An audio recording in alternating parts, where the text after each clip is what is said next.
Seja muito bem-vindo à nossa leitura compartilhada, o estudo devocional diário, no qual nós nos propomos a acordar cedo, a nos esforçar e buscar aquilo que de fato traz a real e verdadeira transformação, que nós sabemos que está no conhecimento da verdade. No dia de hoje nós falaremos a respeito do livro de Salmos, os capítulos 12, 13 e 14. Nós iremos estudar sobre como que o livro de Salmos, como que as orações, os louvores, os cânticos espirituais presentes neste livro, presentes nesse saltério, né, um livro composto de 150 capítulos, tem muito a nos ensinar no dia de hoje. É importante, ontem enquanto eu lia um outro livro e me preparava para o dia de hoje, eu me lembrava que é importante nós buscarmos ser autodidatas, pessoas que aprendem a pensar por si mesmas, pessoas que não se mantêm refém da opinião dos outros, mas que, ao estudarem por conta própria, são capazes de pensar por si mesmos, de ter senso crítico. Essa, afinal, também é a diferença das pessoas que tomam leite espiritual, como Paulo diz, e o livro de Hebreus também diz, que as pessoas que se contentam com as coisas de criança e aquelas que buscam o alimento sólido. Nós, ao buscar estudar por conta própria, buscar a evolução, o crescimento, deixamos as coisas de criança para trás e buscamos, como adultos realmente, digerir por conta própria aquilo que vai nos permitir alcançar a real mudança. Salmo de número 11 está escrito, versículo 1. No Senhor me refugio. Como então vocês dizem a minha alma? Fuja como um pássaro para o seu monte. Porque eis aí os ímpios, armando os seus arcos, colocam a flecha na corda, para, as escondidas, dispararem contra os retos de coração. Ora, se forem destruídos os fundamentos, que poderá fazer o justo? O Senhor está no seu santo templo. Nos céus, o Senhor tem o seu trono. Os seus olhos estão atentos, as suas pálpebras sondam os filhos dos homens. O Senhor põe à prova o justo e o ímpio, mas ele abomina o que ama a violência. Fará chover sobre os perversos brasas de fogo e enxofre, e vento abrasador será a parte do cálice deles. Por ser justo, o Senhor ama a justiça. Os retos lhe contemplarão a face. Justiça e santidade, confiança e refúgio no Senhor são um dos temas presentes neste Salmo de número 11, e também nós podemos dizer que é o tema principal de todo o saltério. O salmista inicia dizendo a sua aclamação de confiança e dependência do Senhor. Nós falamos no primeiro vídeo deste estudo, dessa série de estudos, que a confiança em Deus também é um tópico super relevante para as pessoas que buscam um relacionamento contínuo com o Senhor. E o salmista vai trazer isso, vai falar isso, vai constatar: em Deus eu me refugio. Eu não vou me refugiar em minha autoridade como rei, como governante político. Eu não vou me refugiar nos soldados, nos valentes que eu tenho a meu comando. Eu vou me refugiar apenas em Deus. E ao constatar isso, quando nós nos posicionamos da forma certa, muitas pessoas tendem a nos criticar, tendem a perguntar por que nós fazemos isso. E esta é a dúvida, o questionamento que Davi recebe. E ele diz assim: como vocês então dizem a minha alma? Fuja como um pássaro para o seu monte. Talvez Davi certamente estava aqui inserido em mais uma das muitas perseguições, das muitas aflições que ele tinha contra os inimigos, contra Saul, contra Absalão, seu filho. E as pessoas então falavam: Davi, fuja para os montes, vai para fora, vai buscar um refúgio para você mesmo. Faça aquilo que talvez Elias faria mais à frente, que era fugir de Acabe, fugir e não enfrentar o problema, não decidir confiar em Deus. Mas o mesmo Davi, agora que estava confiando no Senhor para não fugir dos seus inimigos, também era o mesmo Davi que há anos atrás, talvez 15 anos antes, havia confiado em Deus a ponto de se levantar contra o gigante. Porque ele sabia que se Deus o havia poupado de uma leoa, de uma ursa e de um leão para salvar o rebanho de ovelhas de seu pai, também Deus haveria de se levantar para protegê-lo. Porque Deus não muda, Ele é o mesmo, Ele é fiel. Nós que mudamos, nós que muitas vezes perdemos a nossa fidelidade. O salmista continua trazendo esse cenário apocalíptico, talvez, cenário de total adversidade, de inimigos. Porque eis aí os inimigos armando os seus arcos, colocam a flecha na corda para as escondidas dispararem contra os retos de coração. Aqui, mais uma vez, está contida todas as tipos de lutas e dificuldades que nós, pessoas que buscam uma vida de retidão, justiça e integridade, estamos suscetíveis a passar. Paulo vai dizer em Romanos 7 que enquanto eu estou nesse corpo sujeito, eu estou suscetível a todo tipo de dor, todo tipo de coisa, porque nós ainda estamos no processo de santificação e de redenção também. O próprio mundo está, o próprio cosmos está sofrendo com dores de parto, como Paulo também diz no final de Romanos 8, à espera da redenção. Então, essa dinâmica que a teologia vai dizer sobre essa dinâmica do já, ainda não, a tensão escatológica, as pessoas que buscam o fim dos tempos, né, agora, mas não ainda, porque existe uma série de processos que ainda precisam ser estabelecidos para que a redenção e outras coisas venham. É inevitável que nós venhamos a sofrer. E o salmista vai falar que, ora, se forem destruídos os fundamentos, o que poderá fazer o justo? Quando nós não temos uma vida alicerçada, uma vida em princípios, uma vida em confiança em Deus, naquele que não muda, se a nossa fé for abalada, o que nós podemos fazer?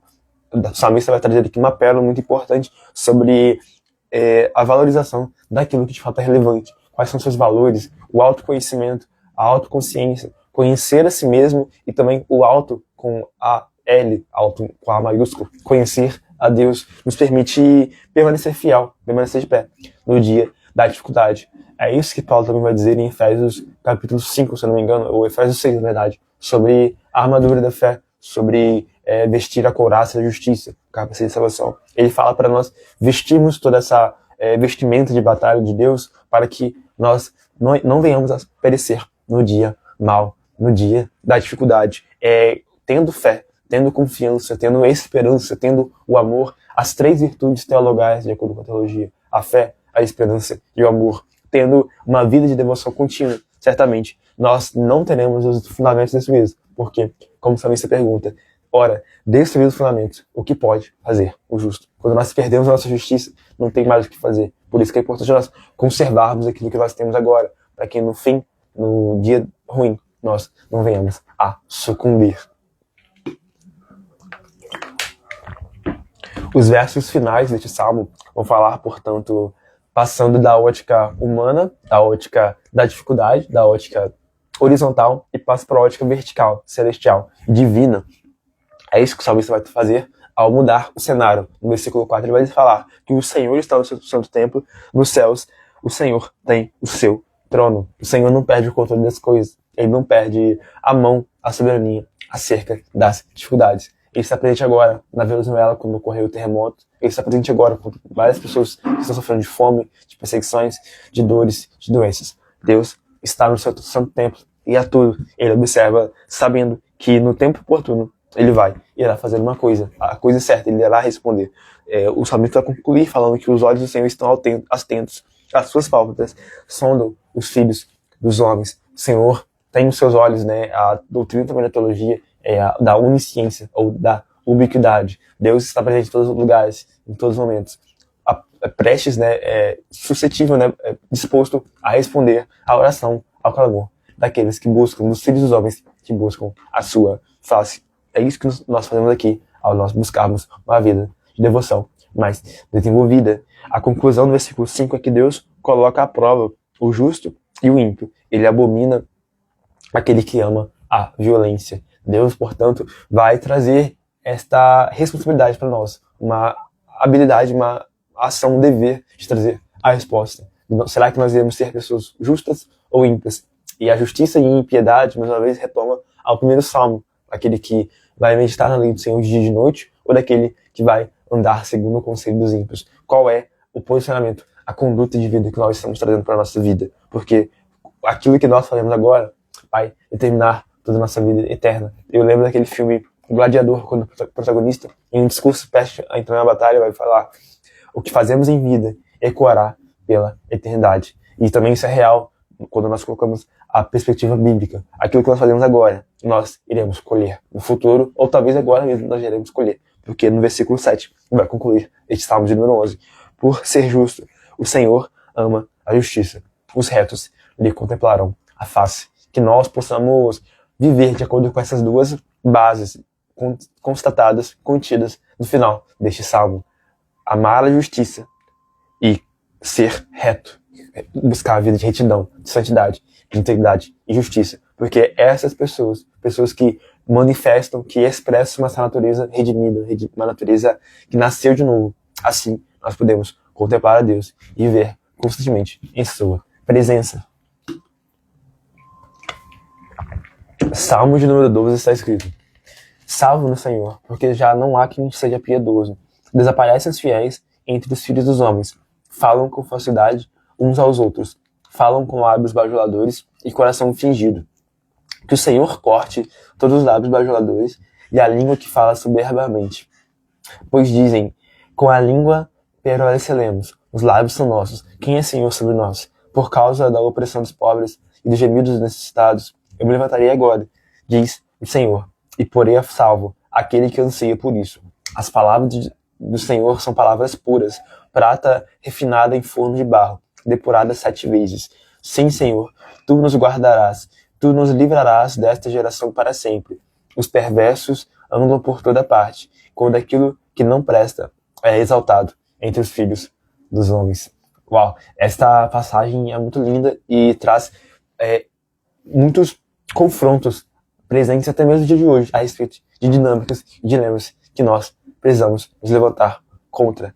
A primeira coisa que o salmista vai denunciar é a respeito de línguas bajuladoras, pessoas que falam a mentira, pessoas que professam o engano com os seus lábios, porque, como Jesus vai dizer, que é do coração do homem que procedem os maus desejos, não é aquilo que entra de nós, não é aquilo que nós nos alimentamos, mas é sobre aquilo, principalmente, é mais importante, aquilo que nós falamos, porque estamos expressando aquilo que está em nosso coração. Quando uma pessoa professa a mentira, a bajulação, o engano, é porque em seu coração ela já veio alimentando, nutrindo uma vida de engano, de mentira e de falsidade. E eu te pergunto, você que está assistindo este vídeo, você professa mentiras com sua boca ou professa palavras de bênção? Tiago vai falar que da mesma fonte não pode proceder água boa e amarga. Nós que buscamos na vida de maior assimilação ou maior sintonia com aquilo que é divino, que é eterno, que é espiritual, precisamos a todo momento nos policiar e ver se a nossa palavra é a palavra de abençoar o outro, de edificar o próximo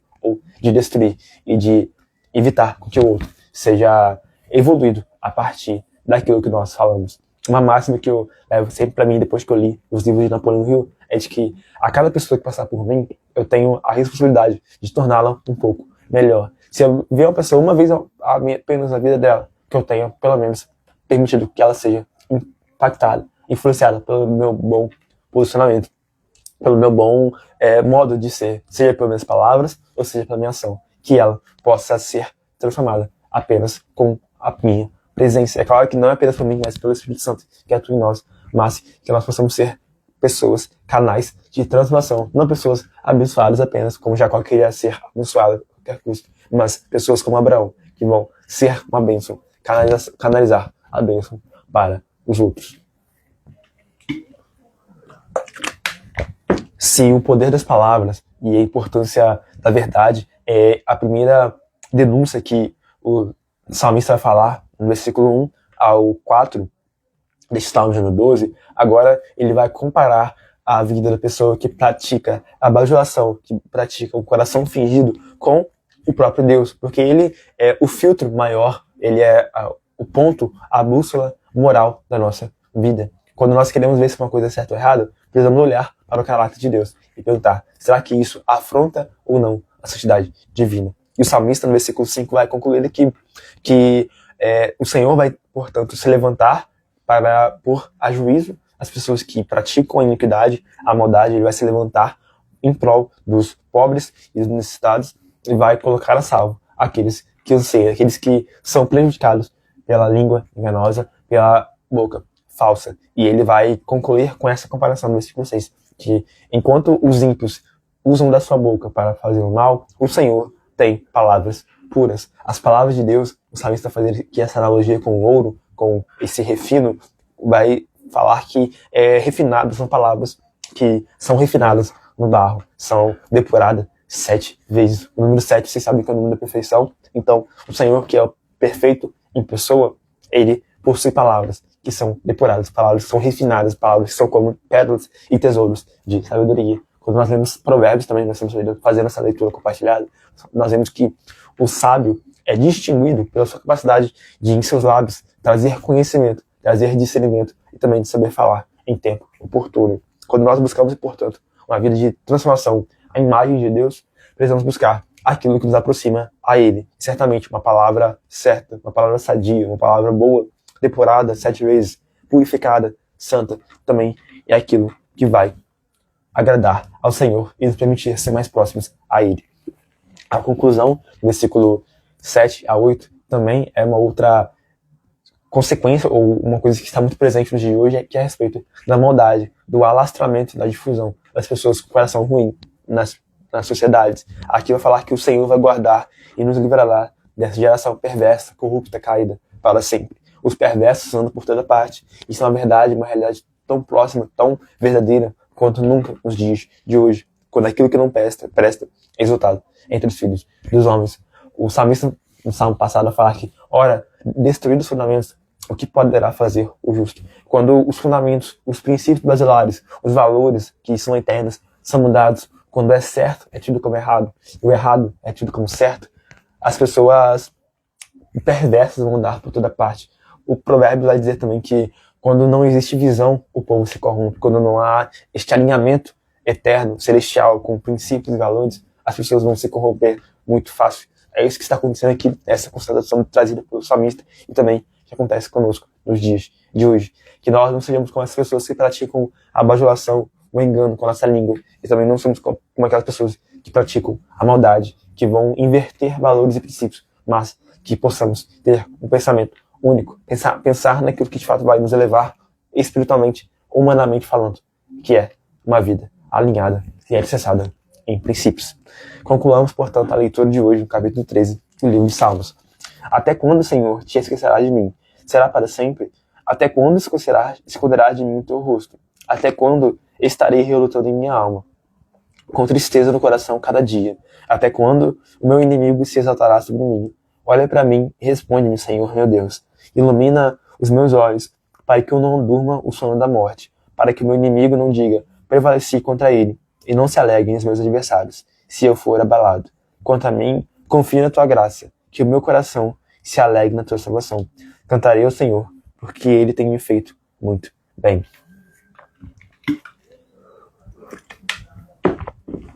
Neste Salmo de número 13, mais uma vez o salmista nos apresenta essa dinâmica da confiança em Deus, do entendimento de que Ele é bom, de que essa misericórdia dura para sempre, de que Ele atua para o bem de seus filhos, mas também a realidade, a constatação do mal. Como nós podemos conciliar essas duas verdades? De que, em um lado, o Senhor é bom e atua para o bem daqueles que buscam Ele, daqueles que o amam, e, em outro lado, que o mal acontece com pessoas boas e nós estamos sujeitos a passar por todo tipo de adversidade. E o salmista vai derramar o seu coração, vai abrir o seu coração no início deste salmo, dizendo que até quando, Senhor, te esquecerás de mim? Será para sempre? Aqui, o salmista Davi vai ser totalmente contra as pessoas que professam uma fé artificial, uma fé de óculos cor-de-rosa, tudo colorido, que tudo vai dar certo, tudo vai ser bom. Muitas vezes não. Muitas vezes nós iremos chorar, iremos sofrer. E a real fé é provada nesse momento de dificuldades. É isso que as palavras do Novo Testamento vão falar. Quando nós somos provados, testados, isso vai provocar para nós uma perseverança maior, uma esperança mais elevada. O Senhor não é contra as pessoas que vão perguntar para Ele a respeito de por que está sofrendo. Ele tem uma frase muito famosa que é: as pessoas verdadeiramente tementes a Deus não perguntam por quê, mas para quê. Mas quando eu olho para o texto bíblico, eu não consigo ver essa verdade. Na verdade, muitas pessoas perguntam: Senhor, por que isso está acontecendo? O salmista pergunta aqui: Abraão, ao lamentar por Sara, certamente perguntou ao Senhor por que isso acontecia. Maria, enquanto estava nos pés da cruz, certamente perguntava por que isso estava acontecendo. Então, certamente, uma vida em proximidade com Deus nos permite falar: Senhor, eu amo o Senhor, eu temo a Ti, mas isso que o Senhor permitiu está fazendo sofrer, isso está me fazendo ter dor. Até quando isso vai acontecer? E enquanto o salmista vai falando, né, até quando o Senhor vai esconder de mim o teu rosto? Até quando eu vou estar relutando em minha alma, com tristeza no coração cada dia? Até quando meu inimigo se exaltará sobre mim. O salmista vai falar, até quando? Até quando? Até quando?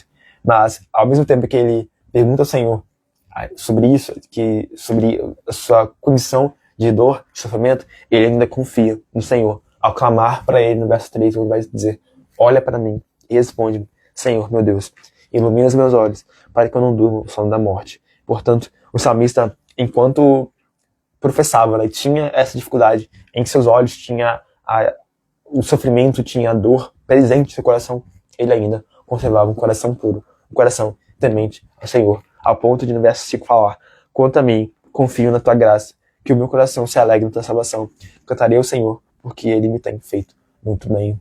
Isso me lembra também a história de Jó, que quando no auge do sofrimento, ao perder seus filhos, ao perder seus bens, ao perder tudo, ele vai dizer para sua esposa, Deus me deu, Deus tomou, bendito seja o nome do Senhor. O salmista também professa o mesmo coração de Jó, um coração temente, um coração devoto, um coração adorador e fiel, ainda que as coisas não corram como nós queremos. Que nós concluímos essa aula, este estudo compartilhado do livro de Salmos, possamos ter conosco a importância de princípios bem fundamentados, de falarmos aquilo que é correto, de termos uma vida de proximidade a Deus, em terceiro lugar, uma vida de total confiança, dependência, e ainda que as coisas ocorram bem, nós possamos esperar nele, porque ele vai se levantar por nós e vai julgar a nossa causa. Eu espero que você possa ter sido ajudado com esse vídeo. E se você foi, não esqueça de curtir, comentar, se inscrever e compartilhar, para que mais pessoas possam ser impactadas por essa mensagem. Muito obrigado pela sua participação. Até a próxima. Tenha um bom dia.